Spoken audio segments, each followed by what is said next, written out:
just customized a glueless wig and I am so proud of myself. It's a frontal, okay, and I did it by myself.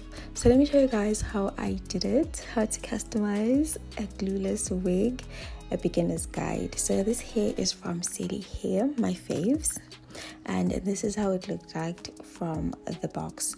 So CelieHair has very nice wigs with very beautiful texture, soft, they're the ultimate wig makers. Okay, so I'm gonna start by the frontal and I'm just going to spray it because I want to pluck it a bit.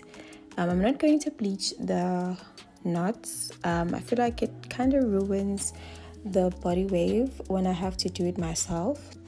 So this is how it looks before plucking it, and I'm going to use a tweezer. I highly recommend a slanted tweezer. You can get one from Clicks or T-Scam.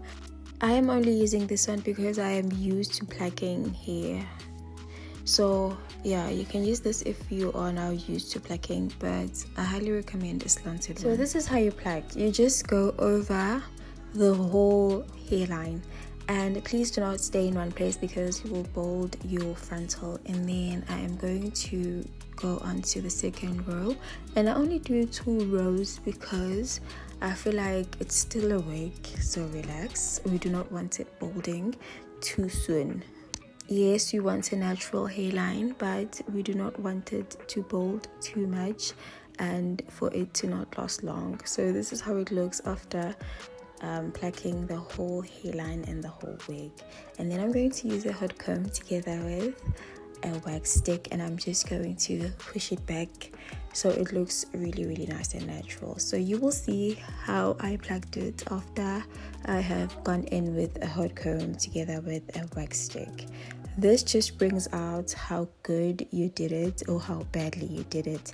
So as a beginner, I highly recommend that you pluck and then do the hot comb, and if you feel you need to do it again, you go in with your tweezers.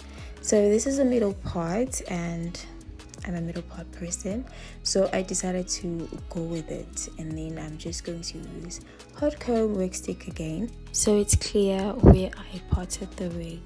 So this is how it looks now, and honestly I am so proud of how it's turning out. Now I'm going to use this tape measure. Is it called the tape measure? I do not know, but I'm going to use it for my edges. Now we're moving on to edges.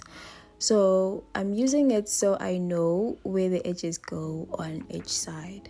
I do not want to make the mistake of not measuring where it will go, because honestly, if you want to make it natural, we have to put in the work. Okay, so I am going to use this, what's it called? I always forgot what these are called, but yeah, you see it. And then I'm going to use mousse and my edge brush to lay the baby hairs. I am then going to use a free spray for the baby hairs alone because I want them to lay. And then with the hot comb, I am going to feather lay them.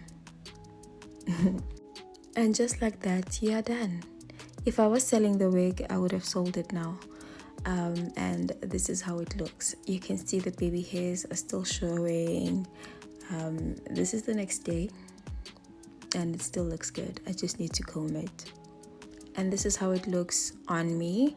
I am really loving how it looks, and I feel like if I were to lay this wig, it would be nicer, but because we're going for glueless, it's okay. So wig cap, foundation to make it look natural, you know the drill. And then I'm going to put on foundation again on the frontal to make it look a bit more like my skin, and then I'm going to cut the excess lace.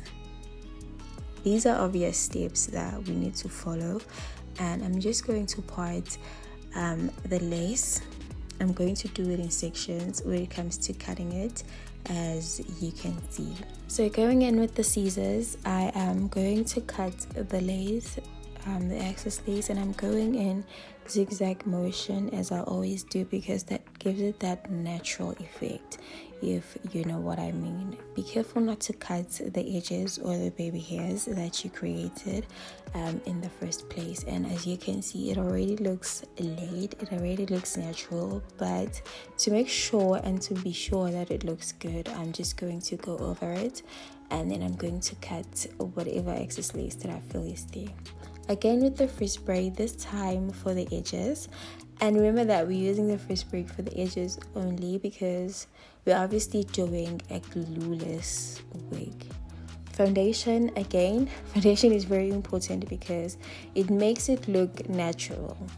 It makes it look like scalp, like it's growing from you. So yeah, foundation is very, very important, and this is how it looks after.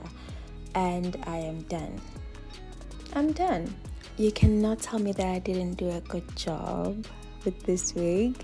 I really love it, and I feel like glueless wigs are the future. You can just put it on and go, and I didn't ever have to do a bold cap method or anything like that, and this is how it looks. I wish I did put on the first spray a bit on the sides so it lays flat, but it's okay looking like this. This is me now proving that it's a glueless wig, and I'm also gonna lift it so you see. Okay, so if you want to purchase this wig, this beautiful bouncy body wave wig, I am going to leave everything on the description box below so you can purchase it. I really love it and highly recommend it if you want a glueless wig. Bye.